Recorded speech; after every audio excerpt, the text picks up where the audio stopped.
And my mother loved musicals, Sound of Music, and the Fantastics, and Porgy and Bess, and so did my dad.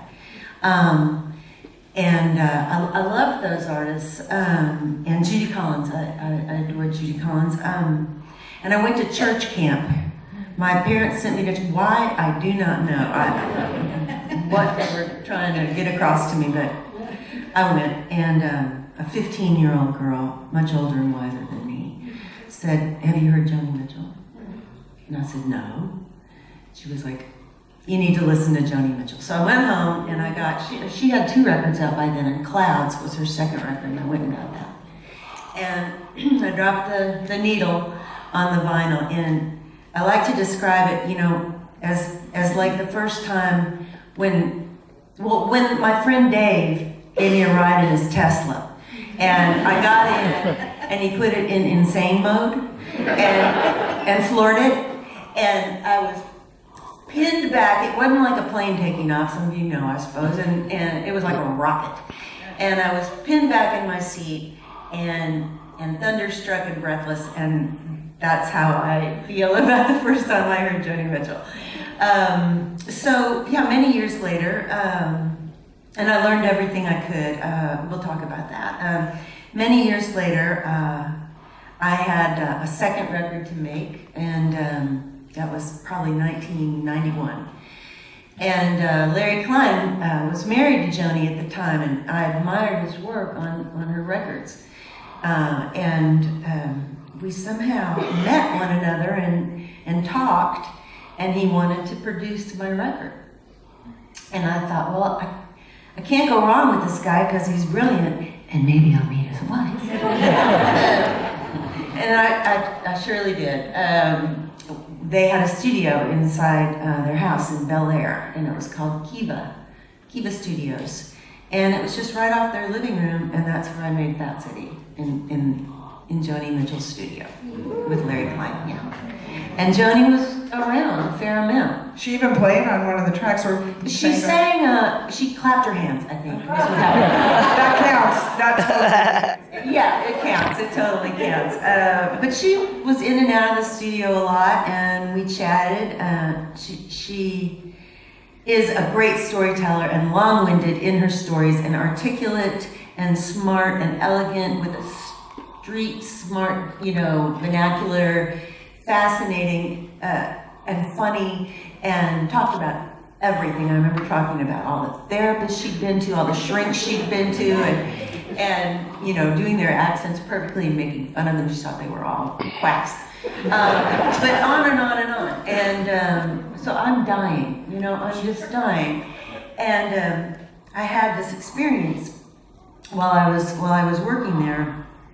Well, first I had to tell her what I thought of her, and I just got it out of the way. And she was kind of like, eh.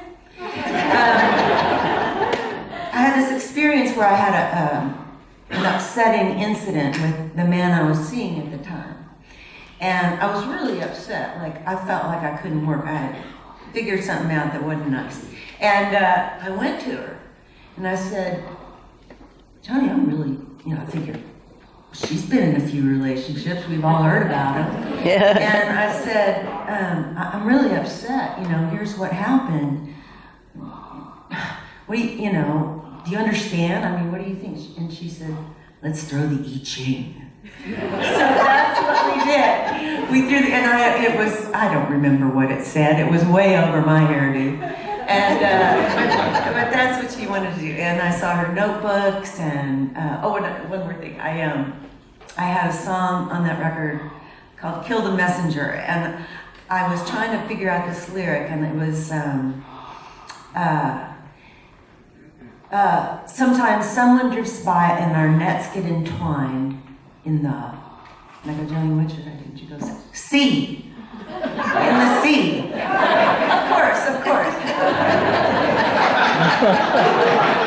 Well, you lived every woman and every man's fantasy to be able to go to Joni with your love problems. This is like truly what every listener dreams of in their life. I'm telling you. And she called me Shawnikins. And she was on, the last day I was there and I was leaving their place, I didn't stay there. That would have been the next level up. I would have just died. I stayed in a hotel in Santa Monica, and I drove up there. But she was out on her Juliet balcony up where their bedroom was, and I'm walking through the courtyard where that balcony is, you know, leaving the scene, and she says, "Hey, Shawnikins," and she threw me down a vintage Navajo silver necklace. I don't think needless to say, I still have it. We also talked about how, as an influence, Joni, you know, obviously affected your early songwriting, but then you had to get some distance on her as well, and then came back to her work. And I think that's an important thing to talk about, the kind of push and pull of influences. And I'm sure for both of you, that's also been true with the repertoire you've done. You know, sometimes you have to step away, you have to find yourself in it. So could you talk a little bit about how Joni's influence has changed over the years? Did you guys have to do that? Did you have to kind of figure out your own voice within all this stuff that you were emulating? Absolutely. Yeah. Maria? Did you have to do that? Yeah. Did you have to kind of look for your own voice in that, or did it just come like that? I don't write songs. I just have made it my business to know who does write the good songs and have their phone numbers. So I choose songs, and so even though I don't write them, I choose the ones that speak to me, that speak to some experience that I've had, so that even though, and when I first started, I was kind of too naive to know that, well, maybe I shouldn't just try to copy these people I admired so much. But the thing is, in the end, it's your own voice anyway, no matter how much I might have tried to sound just like Memphis Minnie or something. Right. You know, so in the end, you synthesize everything you've heard, which was, in my case, everything from Kitty Wells to, you know, Bessie Smith to Ralph Stanley to anybody. And it comes out like your own little unique voice anyway. That's the thing. I didn't write, and I was a really good copycat. Really good copycat. And I could sound like this one and this one and this one, except you.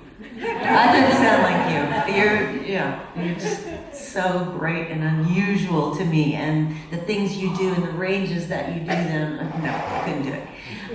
But I was a really good copycat, and I just was in cover bands and you know, dive bars and weddings and all kinds of stuff. And I learned everything I could of Joni Mitchell's, and including, you know, the secret to playing the guitar on Joni songs is the tunings, which I didn't know. I didn't know these tunings, and my friend and I, Joanne, met a woman that was going to school.